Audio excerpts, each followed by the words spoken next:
What is up, guys and girls? Welcome to episode number 124 of the Nonsense Review. I'm your host, as always, Devon, and joining me, equally as always, is Rick. Hello, everybody. Those of you familiar with the podcast know we don't like to jump straight in with our review. We like to briefly talk about our weeks and the goings-on in the wide universe first. So with that in mind, Rick, how's your week been, buddy? The first thing I did, and the only thing that I personally really did this week, was I did go to see the Flash movie. Oh, you bitch. Yep. Oh, I'm disappointed in you, Rick. Yeah. After basically thinking, nah, there's no way I'm gonna enjoy this, we went to see it, and they copied Steingate's homework badly, and the CGI in the fight was sus. It looked like someone's first attempt at making a game, and yeah, shame on Ezra Miller. Shame on you for giving them money, Rick. I'm sure it doesn't count, but we basically got 3 people in for £4. It doesn't count. They still get them numbers. Yep. But yep, they lost their $200 billion. I think everyone can agree. Good. Mm-hmm. Which is almost exactly the advertising budget. But yeah, I should probably stress to people that, hey, when things are awful and they shouldn't generate income or anything, you shouldn't watch them, not even to hate watch them, because they don't care for the reason you're watching it. All they care about is that people are watching it. Yeah, I mean, that's how the Emoji Movie made money. It is. But at least that was, everyone knew, at least that one wasn't actively involving criminals. Yeah. Well, except for the usual Hollywood criminals. And, the time that they showed it instead of the coronation on Channel 5. It wasn't the coronation, it was the funeral. Or the funeral, yeah, there we go. Like, you shouldn't force kids to watch this you shouldn't force anyone to watch this bullshit. Britain's a weird country where we'll look at countries like North Korea and other places with dictators and go, boy, that's weird. And then 2 seconds later, oh hell, our almighty leaders. Who we didn't vote for. Anyway, I didn't think I'd be fucking going off on this tangent today, but fucking blame the Emoji Movie. Yep. Blaming the Emoji Movie, which again is a tangent from Ezra Miller and The Flash. Man, oh boy. I just wanted to punch that character in the face so much. Even, like, I could stop thinking about him doing crimes for short amounts of time and still wanted to punch the character in the face. Didn't help that there were 2 of him. So he was basically acting against himself, even admitting to annoying himself in the story. Yeah, it was a very punchable time. Weirdly, my folks loved it. Well, they probably don't know any of the backstory, and I'm sure it was a spectacle as far as, fancy film bullshit goes, but, if you know any of the backstory, you really shouldn't support this movie. Yeah. I was moaning about the animation, the thing that comes to my mind is when Supergirl was doing fighting. Didn't even know Supergirl was in the movie. Yeah. It's a Red Sun Supergirl. I can fuck off then, can't it? Yeah, and... Okay, spoilers for the movie. No one cares, no one's gonna see it. The only active superheroes in the timeline that he goes to are a retired Batman who has cleaned up Gotham so thoroughly that there is no longer crime and it's the safest city in the world, so he's retired. And a Supergirl who is in a containment field in Russia because Clark Kent didn't survive the trip away from Krypton. No other metahumans exist. And when they go to defeat General Zod, who is the only other metahuman that, matters, mirroring the Henry Cavill Superman movie events. They need Batman and Supergirl to fight him, and they both keep dying over and over again as the Flash keeps traveling back to try and save them. The Steins Gate copied homework moment. That's not even Steins Gate, that's just vanilla bog standard bullshit time travel. Like, Steins Gate did it particularly well. I don't blame you for using it as an example, but let's not pretend Steins Gate invented that shit. Oh no! But specifically the Steins Gate way of shifting onto a separate timeline and having to abide by the canon events that are about to happen on that timeline, and then he basically creates a third timeline also out of selfishness, and seems to have just let that be going forward. But I don't know. We don't know. And guess what? I don't care. Out in the wide world, however, we have another example of the worst thing is it's another example of the BBC just sweeping institutionalized grooming under the rug, or attempting to at least. This time, Rick, it's at least okay. It's not funny, but it is funny in the sense that the second that this news hit, I shit you not, you could see all of the gears turning at the BBC as they went into full-on panic mode, and they started spouting their propaganda bullshit to say why this isn't that bad. Yep. The second it came out, before they even revealed who it was specifically, they just said the allegations, they were like, oh, let's not be quick to judge and this and that. And then the person's name came out and it was them. And it's like, oh, okay, cool, this will be fun. Oh, look, here's basically the polar opposite of what they do whenever a politician does anything wrong that they don't like. Mm-hmm. So, for people not in the know, it came out that it was Hugh Edwards, the reporter and 10 o'clock news fella. As far as I'm aware, he was paying multiple thousands, like 35 grand for nudes and cocaine from this 16-year-old girl. We do have this weird position in the UK, just for the benefit of our American friends, where the age of consent here is, in fact, 16. However, yes, we still do have a rule saying that you can't be involved in any explicit imagery until you're 18. Yes, so she was creating her own child pornography, essentially, even though she was legal to do things in person. And that's the issue at the moment. So Hugh himself is now in hospital. That's the legal issues, by the way. Moral issues are obviously abundant here. Now, the thing that's really weird about it is 35 grand is a lot for a bit of blow and a titty pick. There's probably some blackmail involved, and it probably involves the fact that he's been doing this for a fair few years, according to one article that I read that was apparently sourced from his wife. Yeah, okay. I don't know where to go with this. Again, my main concern is the way the BBC itself is handling this, because they've done it the entirely wrong way. Yes. They don't give a fuck about the story. All they care about is how much it's going to damage them. And you could go over to the BBC for the next couple of... Well, actually, I'll be honest with you. I have a heavy suspicion that this story will have blown over by Monday when this comes out. Yeah. But, you know, if you watch the BBC at all at the moment, they're really not covering much news apart from damage control. Yes. And similar to when Philip Schofield was exposed, they're just trying to sweep it under the carpet as, at the time that we can't wriggle out of it provably having happened, the person in question was of legal age to do it in person, therefore no grooming happened. That's not how grooming works, guys. No. How else do you think you get a 16-year-old? It's by grooming a 15-year-old. Or younger, if you want to be a pessimist. Yeah. It's one of those where I don't think anyone with any ounce of morality to them can look at this situation and go, no wrong was done here, you know? Mm-hmm. I mean, at the very least, it's cocaine. I was going to say, like, even if the worst stuff isn't true, he's still done the crimes. Yep.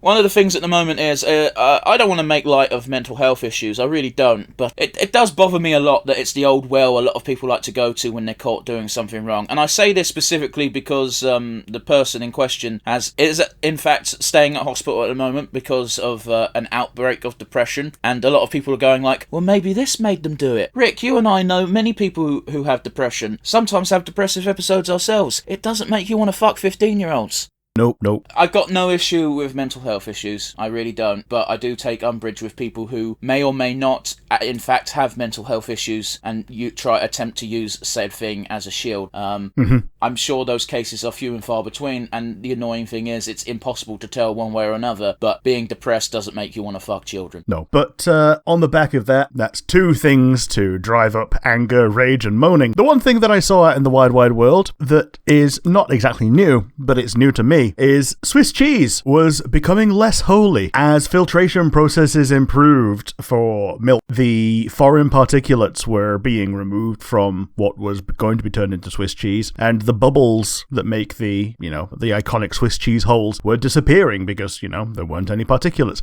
So a couple of years ago, this is like recent memory, they had to start adding shit back into milk to make Swiss cheese look like Swiss cheese again. Am I insane, or could they not have just drilled holes in it? Yes and no. Like, what they could have done maybe is, like, put a big-ass syringe into it and inject some air bubbles, but even then, I think what they were trying to go for was the authentic style rather than... Because when you've got it in slices, yeah, you can drill a hole in it. Well, I'll confess to you, Rick, I've never eaten Swiss cheese in my life. It's not my thing. Okay. I don't know if it tastes different. I'm a cheddar man, or Gouda, because I'm I like to pretend I'm posh sometimes. Closer to Gouda. Ah, fair do. But yeah, you got like your Leerdammer is the big one that you can get just at the supermarket, and I guess Edam or whatever. Oh no, Edam's definitely Dutch, isn't it? Edam's Dutch. It's basically a slightly weaker Gouda. Man, there's too many cheeses, and all of them are great. I think you'll find there are not enough cheeses. Okay, there are too many cheeses for me to remember all of them right now. Oh, Rick. And all of them are great. You've just reminded me, you've unlocked a memory from when I was a fucking little nipper. Okay. In my secondary school, or primary school, I forget which, I wasn't a teenager yet, that one. We didn't go to the school trip to Holland, which meant you still had to go to school for a week, but they had substitute teachers because all the real teachers fucked off. Yep. And in order to make school fun for a week, they had these bullshit activities planned. One of them was cheese tasting. Okay. And what they did was they brought a bunch of cheese that wasn't English, so not cheddar. It was stuff like Edam and Gouda and weird shit. And funny enough, Rick, I also can't think of cheese names off the top of my head. Yep.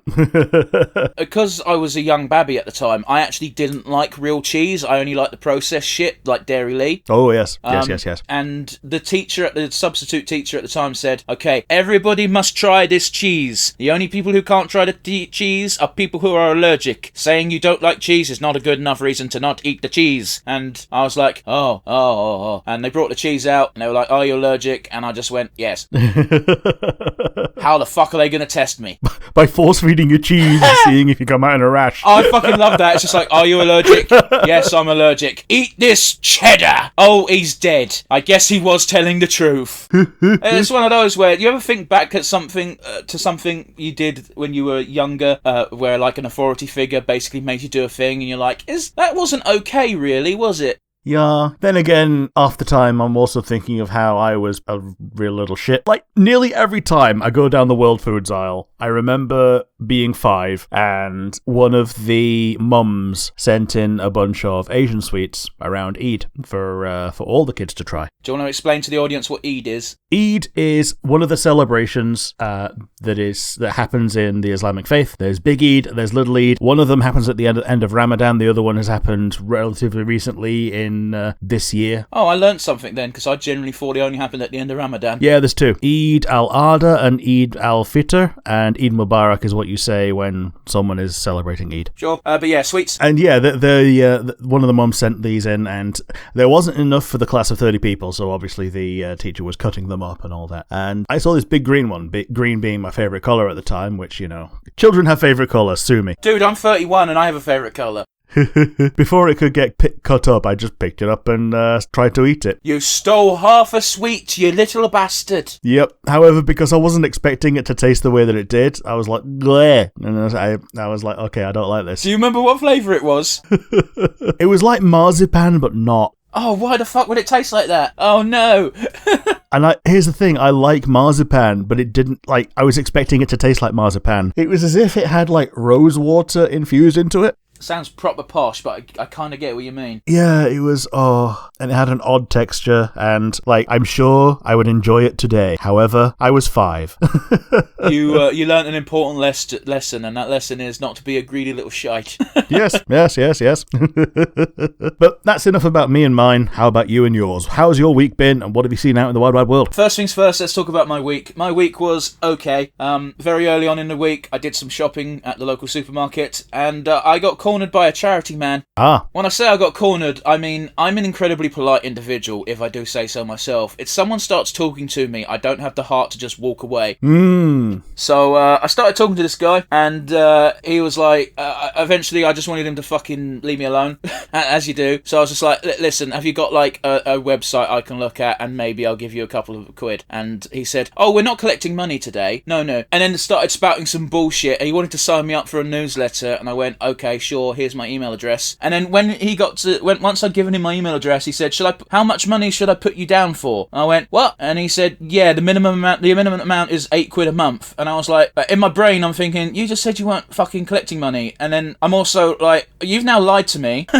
Yeah, huh? You moved the goalposts, and yeah. Yeah, no, I basically said, look, I'm not signing up to your newsletter for £8 a fucking month. And I checked the website, by the way, you can give £3 a month. So he lied to me on 2 counts. It's one of those where, when it comes to charity, I've got no issue with giving to charity. But usually that means a couple of quid if I have a couple of quid, or I will look at your website when I am at home and I can see the entire list of where the money goes. For some reason, yes. Believe it or not, I don't believe the bullshit a bloke with a fucking checklist has at a supermarket entrance. Yeah, he's generally not even employed by the charity. He's normally some agency person who's there just to drive up numbers. I wouldn't know, but lie to me once, fuck you. Lie to me twice, you're not getting the fucking penny. Mm-hmm. Rick, Helluva Boss. Yes. We watched, I watched Series 2, Episode 5, as I'm sure you did as well. I did. Pretty much as soon as you said that it was out, I watched it, and then we could compare notes. Yeah, a very brief note before we actually get in, because it's a bit of a tangent. Just to let people know, Luna's voice actor, whose name I forget, has been bullied off of Twitter over some AI bullshit, basically. I believe it's Erica Lindbeck. That's the one. She also voiced Futaba in Persona, and she voiced a couple of other people in a couple of other things. But, essentially, her voice was being sampled and used in an AI voice generator thing to make people say things, and she tweeted saying she's not cool with it, so cue all the AI bros basically being dicks. Mm-hmm. So, she's no longer on Twitter. I don't know if she's on any other social media platform, but I don't really pay attention. Yeah. I wouldn't blame her for not wanting to interact with so-called fans if this is what some of them are doing to her. Oh, they were almost definitely not fans. Oh, definitely not. Anyway, the episode itself, was a real mixed bag for me. I've been high on Helluva Boss pretty much since you introduced me to it, but I don't like cringe humor. I don't. It makes me cringe more than laugh. And this episode was mostly cringe humor, and they don't shy away from that fact. Oh, yeah. They even said, cringe incoming, and then did it. Yeah. It did feel like a mid-season episode, which is fine. We need mid-season episodes. And I think it's the first time this entire season that they've actually gone and done their job. Well, I do like the fact that once the two plot beats, plot A and plot B, crossed over, and Moxie was like, "Oh, we're on that job you sent me on, sir," and Blitz is just like, "Jesus Christ, Moxie, it's been like a fucking week." Yep. Which was very funny. But don't get me wrong, I adored the B plot, couldn't stand the A plot, but that's mostly because of the cringe. I don't like cringe, it makes me feel bad inside. And you could tell it was going to be cringe the moment Moxie puts on that bitch voice. Yep.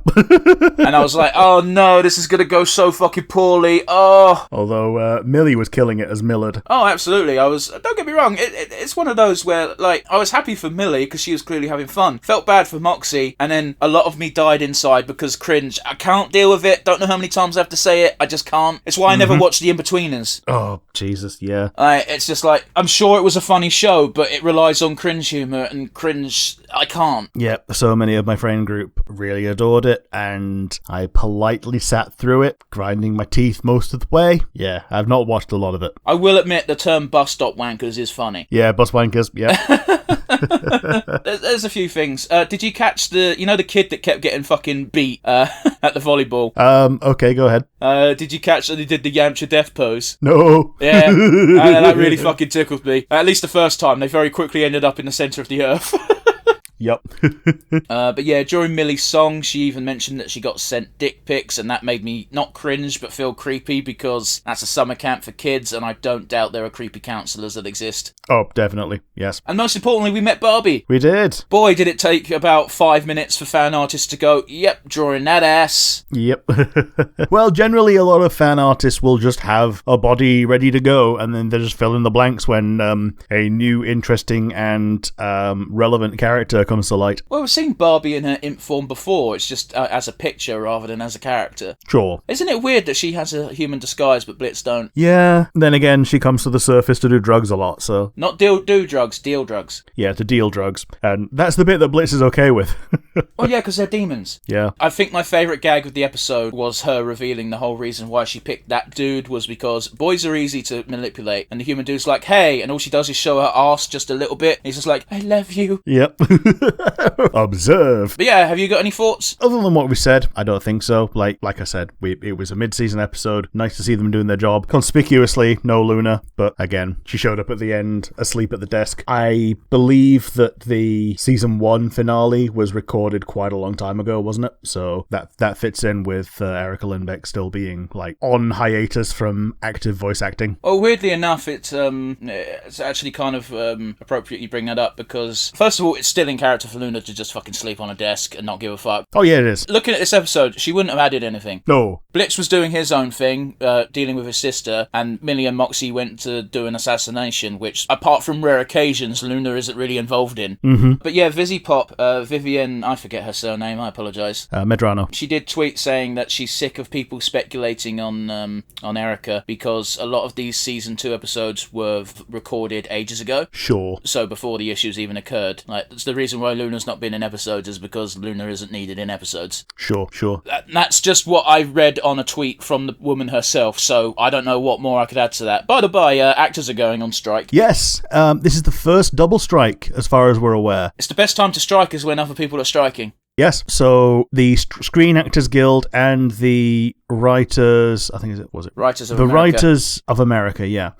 Both going to be on strike at the same time, so you can't do one without the other. The only things you can make at the moment now are non-guild, non-union things. Go Britain! Yep. Because guess what? Fucking Game of Thrones' spin-off, House of the Dragon Season 2, is currently recording in Britain to get around those restrictions. Yep. Nation of fucking scabs we are. It's not even incorrect. Oh, Jesus. But yeah, lastly, on a personal note, I went to Brooklyn's museum. Ah, yes. I looked at some cars and some aeroplanes. I got a lesson about jet engine that I didn't ask for, but you know. I mean, that's Brooklyn's in a nutshell. You get lessons that you didn't ask for by going there, but, you know, it's nice interactive museum, you know? Yeah, bus museum's on the same premises, and they were begging for money. Okay. Bus museum was a bit shit. It's a museum about buses. I didn't know it wasn't part of Brooklands. Okay, if you get the Brooklands Museum ticket to go around Brooklands, you get the bus museum as well. But basically, because the bus museum gets a very small percentage of the ticket price, they're basically begging all year round. So it's like having a stall in a department store. They still need, like, individual stuff. Pretty much, man. Especially considering Brooklands is like, we're trying to restore this aircraft, and this bus place is like, we got this bus from the 1920s, we'd really like to restore it. We have buses so you can sit in it. I shit you not, we went into a bus, and the only reason we went into the bus is because the guy I was with wanted to sit down. Yeah. Last time I went there, I've actually got a picture of me sat in a bus. It's one of those as well where the two buses you could actually walk on and explore were modern buses, which I've fucking been on in real life to do real life things. Yeah. But yeah, Rick, you ready for some news? Yeah, let's go. There will be no cartoons for foreign children. Okay. Context? There's a centre that's meant to deal with immigrants, both legal and otherwise, and they used to have some murals on the wall featuring Mickey Mouse and Tom and Jerry for basically children to look at and feel not quite so like they're in a pit of despair. And yeah, they decided fuck this and painted over them. Oh, joy. This is such a bullshit thing that even the cesspit of a human being, Nigel Farage, went, that's a bit fucking harsh. And he fucking hates immigrants. Oh, Jesus. You know you fucked up when Nigel Farage is on the side of the general public thinking you're a cunt. Like, oh, don't get me wrong, I'm convinced for sure that he's just looking at any chance to get a bit of good publicity for a change. But, you know. Oh, yeah. I'll be honest, the first time I saw Farage in recent memory was, like, this week on, like, the front of a paper having said something. So, without that, last time I would have heard from him would be, like, 2017. Oh, during the big Brexit campaign. Yeah. We could spend £350,000 a week on the NHS. We could, but we're not gonna. You know, it's such a fucking... I don't know if petty's the right word, but so mean-spirited, you know? Of just like... Yeah. We're gonna paint over this wall because... There was no reason to paint the wall other than spite. Yes. It's a lot of people's greatest motivator. Guess. In other news, D&D memes has been broken. Has it? Yeah, the not safe for work thing has now stopped. Essentially, the admins have stepped in. They've stripped about 3 mods of their mod capabilities and permabanned them from Reddit. And the sub is now safe for work again because, hey, guess what? It used to actually generate income, and during the period where it was not safe for work, it didn't. And I'm depressed because it was a very funny source of snake titties. Yes. Even on r/3d6, they've done the same thing. And one of the sticky posts is it's titled the 4th and hopefully final rebuttal to the overseers that this moderating team on this subreddit agree with, have basically laid out this is why this sub should be 18 plus. It's one of those where all of this is because the person at the top wants to make more money off of Reddit. That's all it boils down to. And yeah. This is one of the few subreddits that didn't didn't quote-unquote bend the knee, as it were, because a lot of people immediately backtracked on all of their attempts at fighting because they didn't want to lose their modicum of power as mods. And you got the mod team of D&D memes that go, I get more free time if I get banned, fucking do it. Yeah, I mean, I think Pathfinder Reddit has Touchgrass Tuesdays where they just turn the entire Reddit read-only. A lot of people subs do that, where it's like Blackout Tuesday, where Tuesday, no, the sub just doesn't exist, which is great, because I work on fucking Tuesdays, and it's when I need Reddit the most.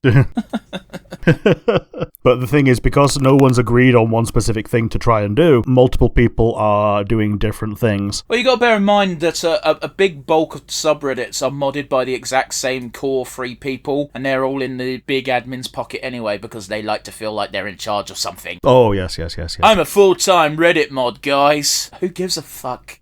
Rick, this is a fucking weird story. Archive of their own, AO3 got DDoSed. Okay, that's one of the internet archives of everything, right? It's not everything, it's very specifically fanfiction. Okay. But yeah, it's one of those where it got DDoSed by some group claiming to be righteous and against their morals or some shit, because you could basically post whatever the fuck you want to AO3, there's no rules. Within the limits of the law, obviously. Yes. Specifically American law, because that's where it's based. But yeah, it's very odd. That's what they claimed, and then about 12 hours into said DOS attack, they then posted another statement, the people doing the attacks, saying, we will leave AO3 alone and never attack it again if you deposit $30,000 into this Bitcoin bank. And everyone reading it just went, fucking what?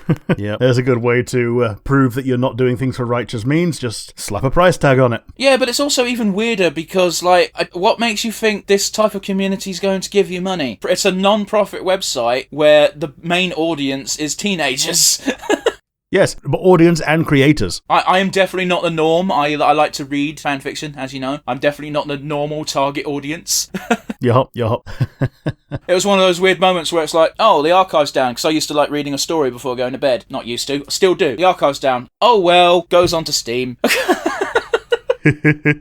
Hard Drive came out with a cracker of an article. For those of you who don't know, harddrive.net is a satirical news website. It's basically The Onion, but for video game news. Sure. Here is the headline. One criticism, open bracket, disclaimer, we like the game, close bracket, of Final Fantasy 16, open bracket, which is good, close bracket, that the game could have done better, open bracket, please don't hurt us, it's really just this one thing, close bracket. And it basically sums up every conversation I've had with an internet weirdo about FF16, where FF16 is a fun game, but boy does it have its fucking flaws. Yeah. And it's so difficult to say any of the flaws, because the moment you say it in any sort of platform, unless you're with a like-minded individual, it's like, no, it's perfect, shut the fuck up. And it's like, fucking, it's not. It's really not. Yeah.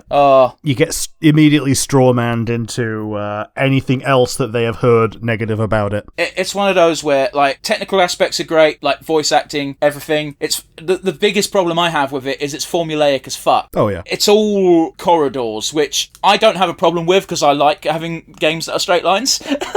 Because it's me. I notoriously hate open world. You know, it's, we need you to go to place. You go to place. You can't advance further in this place. Talk to NPC. NPC gives you their seal. Here's some side quests. You do the side quests, or don't. Doesn't really matter. You continue with the main quest after you've done the thing to remove the hurdle. Congratulations. Here's the big set piece, and now we do it all over again, but in a different place. Yep, and now your level cap is raised. There's no level cap in this game, but there's also no need to grind in this game. I've not done a single encounter outside of side quest and main quest, and I'm 5 levels above what the random enemies are. Sure.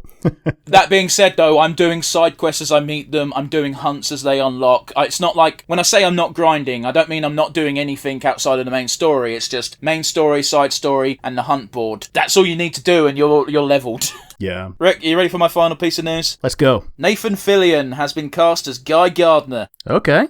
So for those of you who don't know who Guy Gardner is, he is the dickhead Green Lantern, so therefore the second most interesting Green Lantern. Yeah. John Stewart's the best, but they haven't announced him, and they probably won't. I doubt they're going to do Hal Jordan, because he's so fucking vanilla. Yeah. Wasn't that also the one that Ryan Reynolds did? So I assume so. I didn't actually watch the movie, funny enough. I did, and it was vanilla as fuck. The same article that mentions Nathan Fillion's been cast as Guy Gardner also mentions that some actress named Mercedes, and it's one word of Merced, has been cast as Hawkgirl, and I don't know who this person is, so I had to Google them, because it was just buried under the Nathan Fillion story, which was very fucking annoying, because how the fuck is that a cast? There was a big old picture of Nathan Fillion's face. Can you not give a fucking picture and some information on this actor? Yeah, this one singular Mercedes. Yeah. Anyway, yeah, I have no idea who she is. Apparently she did some other things, including Dora the Explorer. Okay. Hawkgirl is an exciting prospect. She's basically just a fucking Valkyrie, so that's going to be fun to see in live action. So, Rick, what are we doing today? We're doing He-Man. Specifically, we are doing the CGI He-Man that was released on Netflix around the same time as the other He-Man that we reviewed when it was new. This one has 3 seasons and it has had relatively decent reviews. So, if you'd like to join along with us at home, it's He-Man Masters of the Universe, Season 1, Episode 1, The Sword of Grayskull. 3, 2, 1, and go. Yeah, so one of the reasons why we put this off, or specifically I did in my own time, is the art style does not look great, and also it's clearly marketed towards kids. Doesn't automatically mean it's bad, but, you know. True. A Mattel production showing us why we don't get He-Man and She-Ra crossovers. Yes.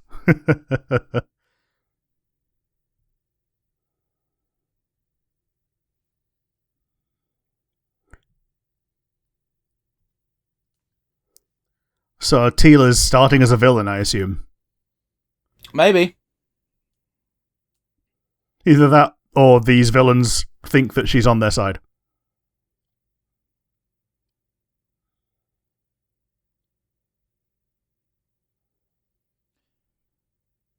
This is a very futuristic interpretation, isn't it?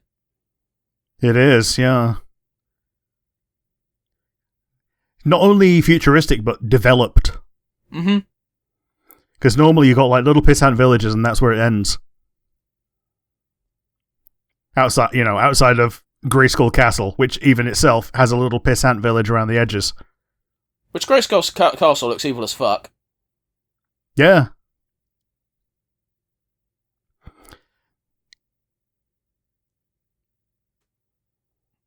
She looks like a League of Legends character. Rick, they all do.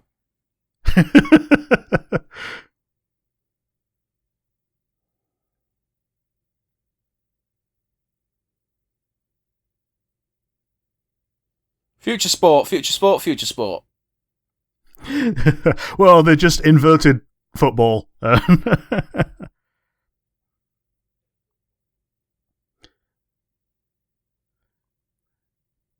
Yeah, General Dolos, a name that we don't know about. Yeah, because it's not important.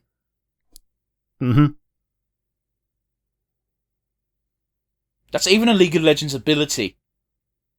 Yes. Okay, so Evelyn is Evil Lyn. Yep. As we've seen in the past. But apparently she's not Evil Lyn yet.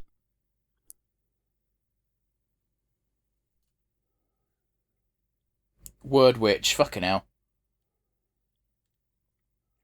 I mean, yeah, that is an 80s toy. It is an 80s toy name.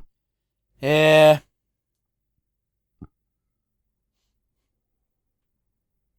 Significant sense. Yeah. You're hearing the Portal-esque music in the background?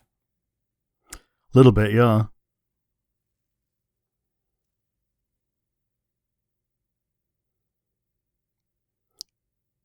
Oh, it's Light Hope. Yeah, I was going to say, it sounds like Light Hope.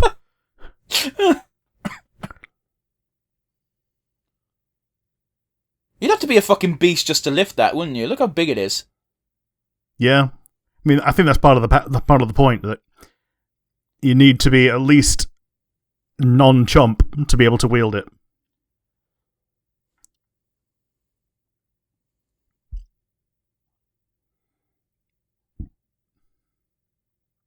And these guards are at least bad at their job.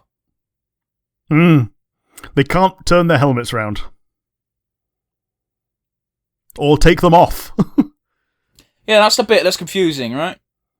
Yeah.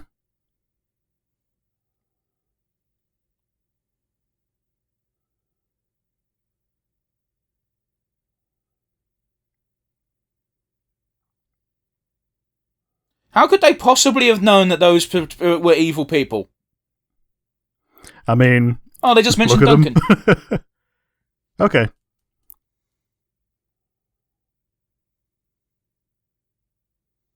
I think I'm distracted by our preamble Dragon Age talk, and that's why I brought up Duncan. I'm sorry. Yep. For some reason, I thought Duncan was a character we knew. Yeah, we were chatting about Dragon Age before we started, including the oh.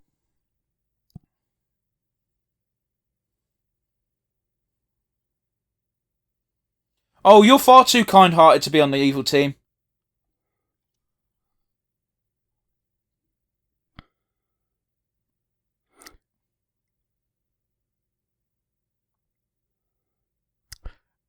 That really does sound like Light Hope. It does, but that might be the point. Yeah. It's probably just the cadence, let's be honest. Yeah, because they've got the same effect over it. Mm-hmm.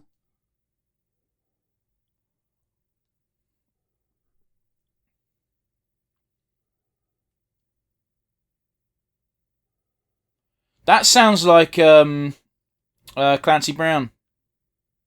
Okay. But I might be wrong, because I've said that about characters before in the past, and it fucking wasn't. Sure. For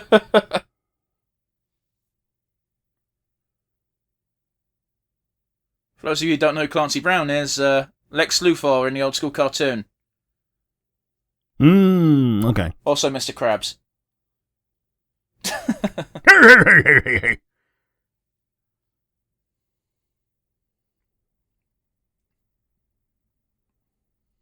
I wasn't expecting this type of song. Me either. I kind of dig it, to be honest. Yeah.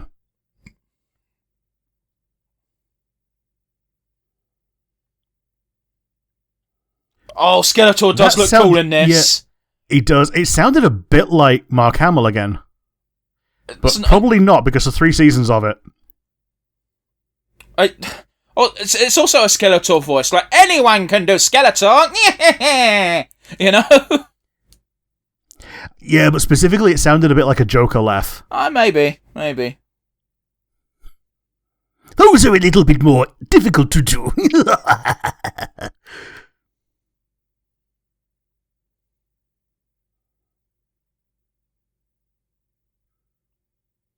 That sounds like Peter Parker from the PS4 game. Maybe. Cringer sounds like generic Tails actor number 3. Sure. Man, remember when we did it and we, collectively didn't know that Cringer was called Cringer? Yeah. Yeah. Because we'd only ever seen the toys title of Battle Cat.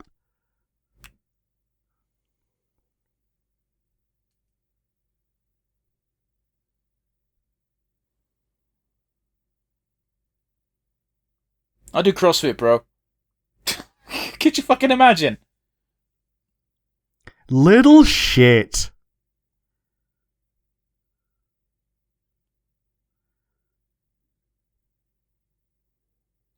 Oh, you doomed us all. Good core strength from Adam. Yeah, considering he's not in He-Man form. Very funny.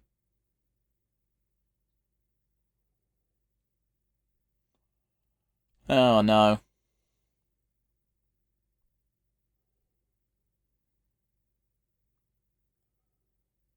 She's got an Imperial Guard helmet. Yeah.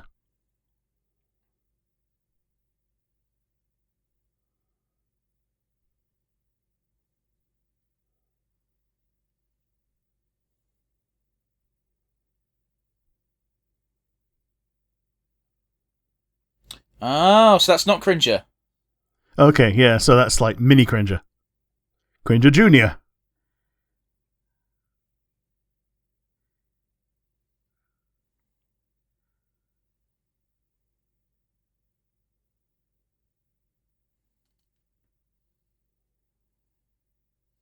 Ooh, both of those statements are sinister. Yeah.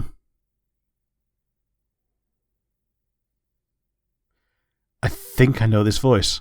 It does sound vaguely familiar, but I can't place it. It's weird that it sounds a bit like Liam Neeson, but it can't be. Oh, it definitely isn't. No.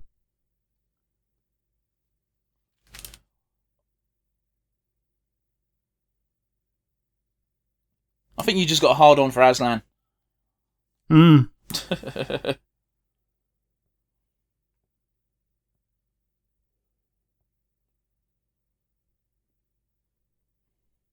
That's such a fucking, that sounds like a fucking Helluva Boss joke. Yeah.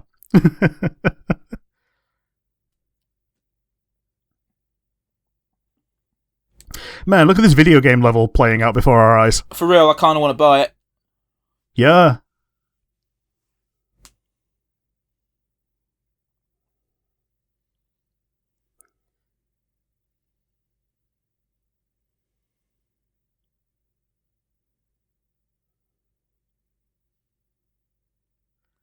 I was going to say, there's no way that'll work, right? Yeah, it's not glass.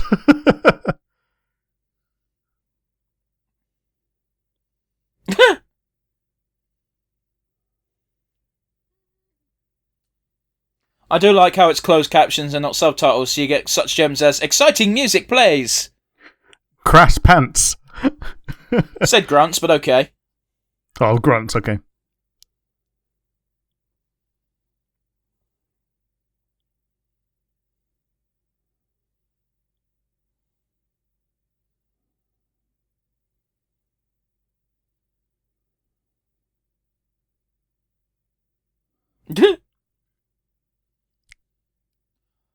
Like, for real, this is partly Adam's fault by starting off by saying, no time for the bots, when disabling the bots would have made this a lot easier. Yes.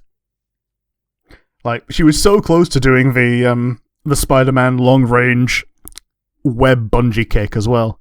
Yeah, we called that a takedown. Mm-hmm. Ha!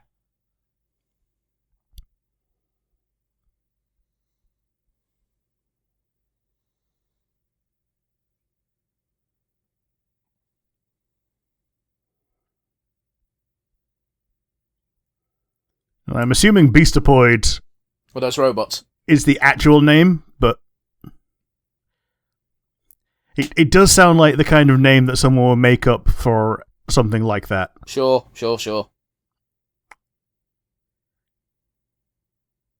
You know, as in a made-up name in the universe. Yeah, I get you.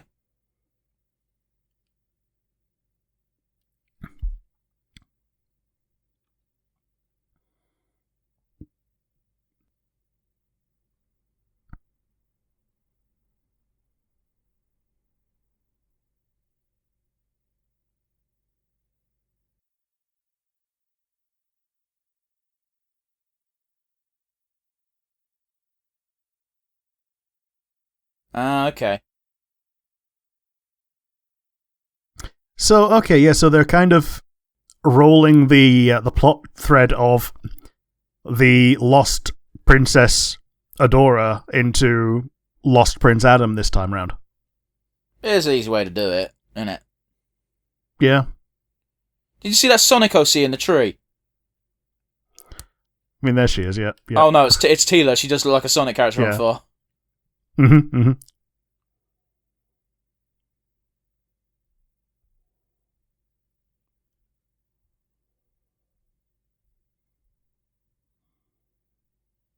Yeah, that's not insane.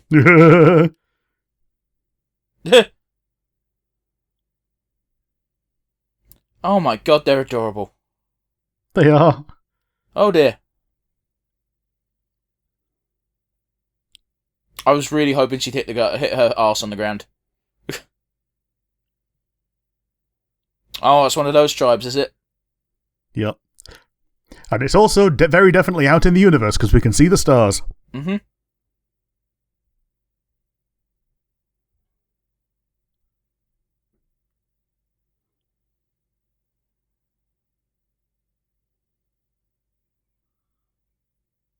It no longer sounds like Clancy Brown.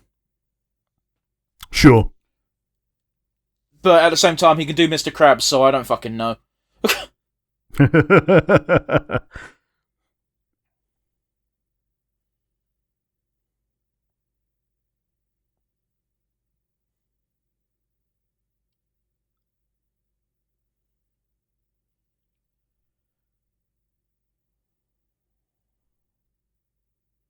Do it! So yeah, the apprentice is very definitely going to, join the good guys by the end of this. Yeah, sorry, but that Palpatine-esque do it tickled me. Do it. Do it!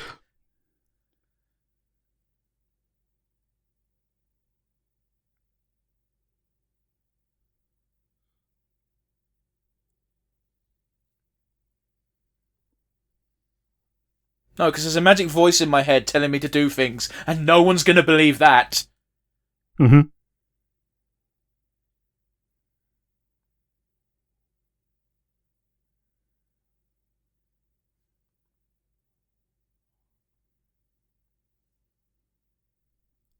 Very interesting, because usually Randor's a kind king. A good king.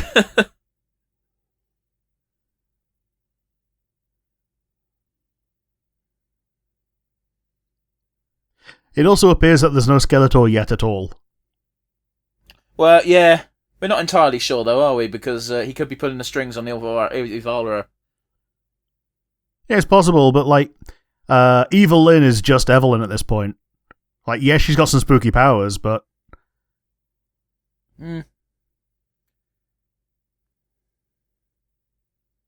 Wow!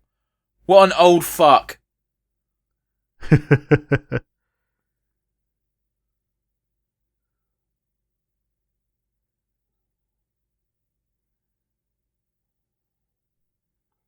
Yeah, so I think she's the stand-in for Fisto, but instead of punching things, she rams things with her helmet. Sure. I can fist anything, Adam. Isn't that what the cartoon said? The comic? Yeah, something like that. Yeah. I fisted them until I could fist no more. Yes.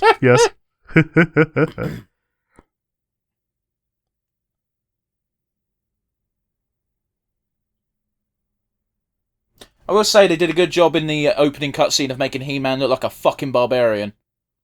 Yeah, they did. It's like they took Disney Hercules and turned him up to 11. Honestly, it looks a lot like Eddie Riggs from Brutal Legend. Yeah. Just, without a shirt. Well, more barbarian, less bard. Yeah. Well, that's a fucking useful device. Yeah. So they don't like magic or technology. No, apparently all they like is cats and fruit. To be fair, it's a simple life. Oh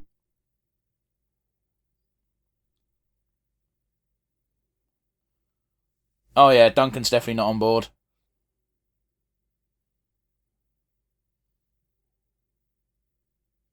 Slightly older age rating, he would have backhanded him. Yep. I was bracing or for it. at least a good gut punch.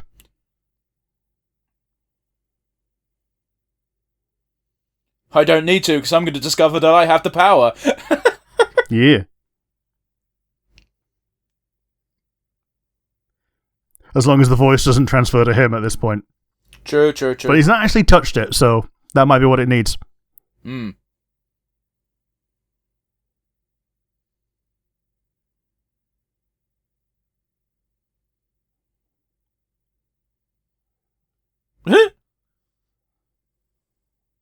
Yeah, okay, this would be a bit much in your first day, wouldn't it? Look at that fucking garnet imprint. I was going to say, it looks like a ruby hole.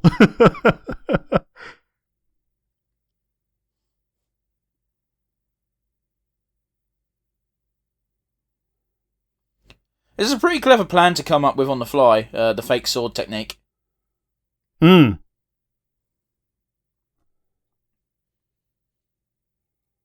Just T-posing away into the distance. Oh, yeah.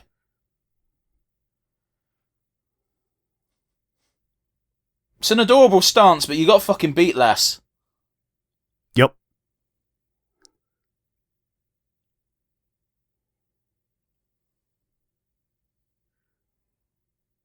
Error.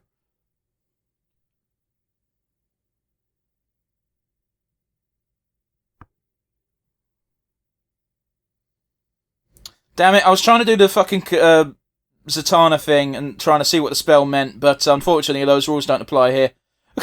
Nope. Yeah, the one where you just spell it backwards and it tells you what the spell does. Yeah. You're meant to split it up, you fucking donut.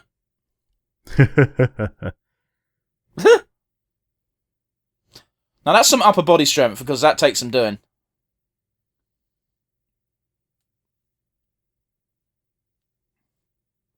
It does and all.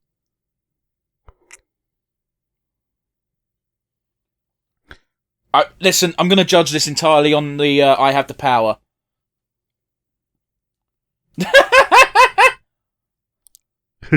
I love that.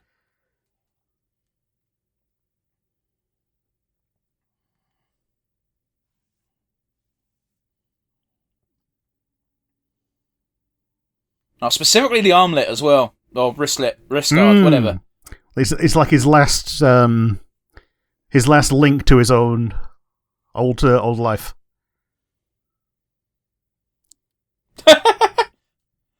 Oh, that was... Oh, I get it, but damn it. This is such a video game move. You're so right. It is, yeah.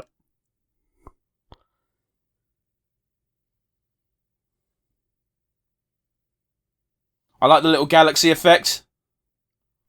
Yeah. The little background Grayskull that gets summoned. Oh, okay, that was a cool transformation sequence. That beats Sailor Moon. Yeah. Sailor Moon's the benchmark for me. Oh, okay, is that really how he gets called? He's a man. He a man. Just a man. Just a man. Oh, to the two people who might get that reference, you're legends.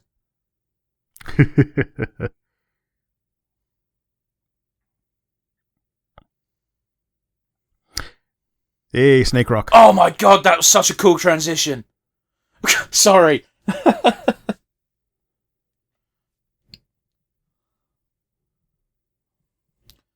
Is this going to be Skeletor before he becomes Skeletor? Or as he becomes Skeletor? Yeah, in the middle, like in the midst of becoming Skeletor, maybe, yeah. Well, because Skeletor did used to look like a human before he went all fucked up. Yeah, I think he used to be like the brother of King Randor. Maybe so. That's a nice little fucking closing sketch. Yeah. But yeah, we've got now 4 minutes of credits. So it's only a 22-minute long cartoon. So Duncan is man-at-arms. Okay. In this. So instead of being Teela's father, he's the same age as the main gang. I'm sorry, pre-production services provided by House of Cool. House of Cool? Yeah. It's kind of cute. It's a good name for your company. Yeah, okay, I thought Duncan was a character's name, but then, because he was on the evil side, I didn't even put together that it was Man-at-Arms. Yeah, like, it sounded right, and then, like you, I second-guessed myself. It's because we were talking about Dragon Age, and Dragon Age Duncan is cooler. Like, for all of 5 minutes, yeah. One day we'll get a mini-game. One day, I'm sure, where you play as Duncan. Yeah, the Duncan prequel. Yeah. It's going to be... The final unlockable character is Babby Alistair as he's, like, doing his last bit of induction. Maybe. Yeah, because Alistair literally got taken right on the cusp of doing his lyrium stuff. Why are we talking about this again? Continuing a conversation that we had off podcasts. Well, it's because we're going through the multiple language credits. Yeah, we were just on Reparto. Yeah, and yeah, don't version française. Okay, you're a little bit ahead of me because I was still on Les Gelats or something, and I was like, yeah, try saying that, motherfucker. Yeah.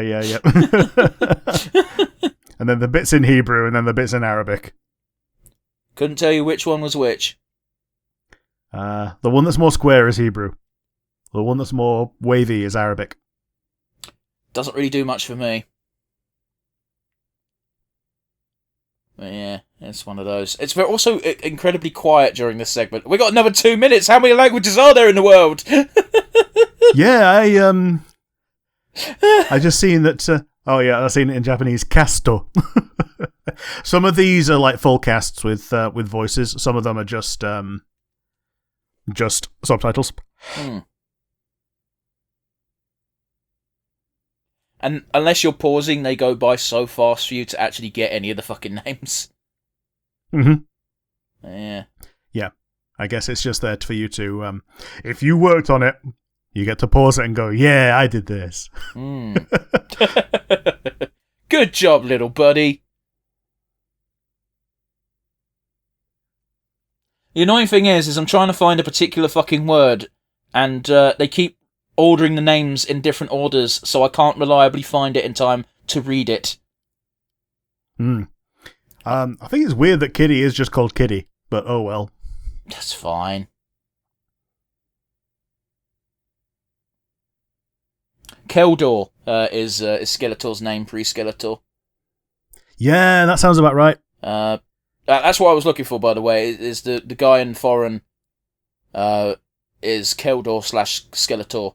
So it could mean that every single person is doubling up as Keldor and Skeletor, but that would be a bit coinkydingle, wouldn't it? Yeah. Cronus and Trapjaw. I guess that's the comic Drax-looking guy.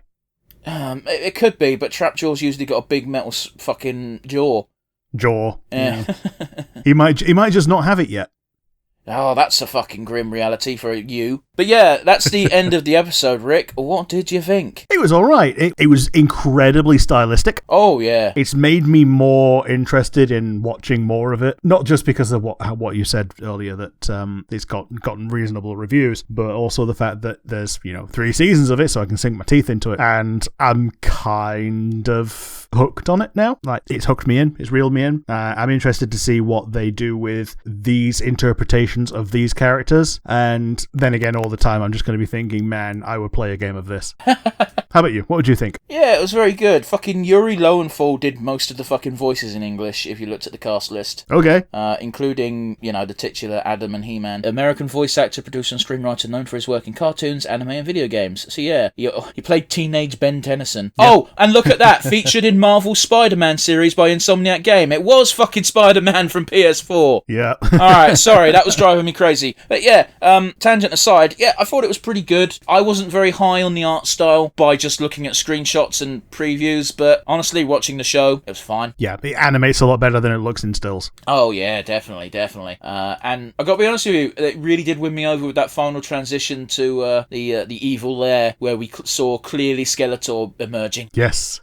Or Proto-Skeletor of, what is it, Kaldor? Yeah, that's what it says in the credits. But yeah. So I think in the 2006 version, they also showed him in his human form, and yeah, he looks like that. Yeah, fair enough, man. Like, I'm not going to argue with it. He's a goth wearing the Skeletor costume, and then, yeah, he gets turned into the same thing, but with a skull for a head. Yeah, and the preview image, or the image of the title card right at the beginning, he seems to have a real nuclear sort of glowy effect this time. Yeah. Which is pretty cool, not going to lie. But yeah, let's do our usual rundown, Rick. First things first, favourite moment? I'm going to go with the transformation scene, because it was cool. It was nice seeing the temporary imprint of Grayskull in the background as well. Like, that's not really there, and it's going away, but it's just there for the transformation sequence. But it's fun just watching these things. But yeah, how about you? What was your favourite moment? Yeah, favourite moment was the He-Man transformation. Yeah.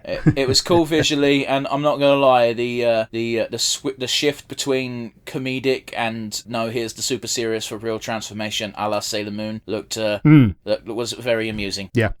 Alas, we can't only talk about the good, we also have to talk about the bad, so let's get to it. Rick, weakest link? I'd say for me, and it's a bit of a weird one, it's that they've changed so much, it's taken me a long time to get to grips with what different characters are. It would be easier to drop into this without He-Man being a thing already. True. It would be a lot easier just to accept things as they are and as they're written in the show without having prior expectations and having them either shattered or usurped before I remember them. Yeah, that's my weakest link. How about you? Yeah, my weakest link is a bit twofold, and I apologise in advance else for that. But first and foremost was Kevin Smith's He-Man getting the bulk of the advertisement and the attention, combined with the fact that this He-Man version is definitely aimed towards kids, which is a shame, because imagine if it was a bit more adult and a bit more true to the source material, because I think if that was the case, it would have kicked the shit out of Kevin Smith's version. Yeah. Well, apparently it has done, because it's on season 3. Well, true enough. But I also suspect that this one is easier to animate. Well, yeah. Once you've got the models, you can just keep on animating it. Like, that's the hardest part of doing any 3D animation is creating the models and the environments. And then once you've got it, all the time you spend is just the animation. Animating them, rather, which is, a damn sight easier than using traditional animation techniques. Yeah, one day I swear I will go and watch the Kevin Smith fucking finale thing, but that intro episode really did sour me. As you can go back in time and watch my live reaction, where the hype slowly drained from me over the course of 20 minutes. Yeah. I think I told you the quote from the finale of Skeletor going, "This is how it always should have been. He-Man and Skeletor going mano a mano." And they have a fight. Yeah, it's one of those where like it's about the eternal conflict between He-Man and Skeletor, and yet they were like, no, it's not. It's about so much more than that. And it's like, it's not. It's always been a dumb thing to sell toys and a cool fight between He-Man and Skeletor. Yeah. You got the goodie, you got the baddie, and you get the toys and you mash them together. And it's your imagination that makes it feel like it's one of the cartoon episodes. There you go. It's wrestling in its purest form. Yeah. But Rick, we must ask, who is your MVP today? I think it's gotta be Teela, because she's the one that's basically experienced the episode in its most impactful form. She got the sword, she got it out, she had her crisis of faith and fled the villains. She took it to where she thought she needed to go and didn't like being there because it was full of cats, but still stuck around anyway, despite the fact that she could have like left at any time as she showed. So yeah, I think it's going to Teela this time round. How about you? Yeah, it's Teela, mostly because the show was boring when she wasn't around. Where's Poochie? Well, it wasn't even a case of where's Poochie, it was more of a case of where's Sword. Yeah. It's one of those where the opening segment where we focused on her was all action, it was the heist, and then her finding out that, is she the baddie, so she fucked off. And then we had the middle segment, which was teaching us about Adam and a bit of background on the Tiger Tribe, which is not a thing that has ever been a thing in He-Man, I don't think, but whatever. Yeah, as far as I'm aware, Cringe has only ever been the only one of that species. Yeah, but again, it's geared towards kids, so they're changing quite a few things, and I don't really fault them. Yeah. And then when Teela eventually showed up again, we finally got to see He-Man himself, which every episode of He-Man, we should be all asking, where's He-Man? Yeah. Which is part of the reason why I don't want to watch the bulk of that fucking Kevin Smith version, because I know He-Man's not fucking in it. Yeah, until like the second 6 episodes. Yeah, which wasn't out at the time. No. Anyway, if you've made it this far, guys, thanks for joining us. As always, you've got the comment section down below on YouTube. If you're not watching via YouTube, you can instead send us an email at nonsensereviewuk@gmail.com. Once again, that is nonsensereviewuk@gmail.com. Yes. Join us again next week where we're doing... Well, we're probably doing... Fuck knows. Well, I have a suspicion that we're doing another Netflix thing which we've been putting off for far too long. So join us again then, guys. Bye.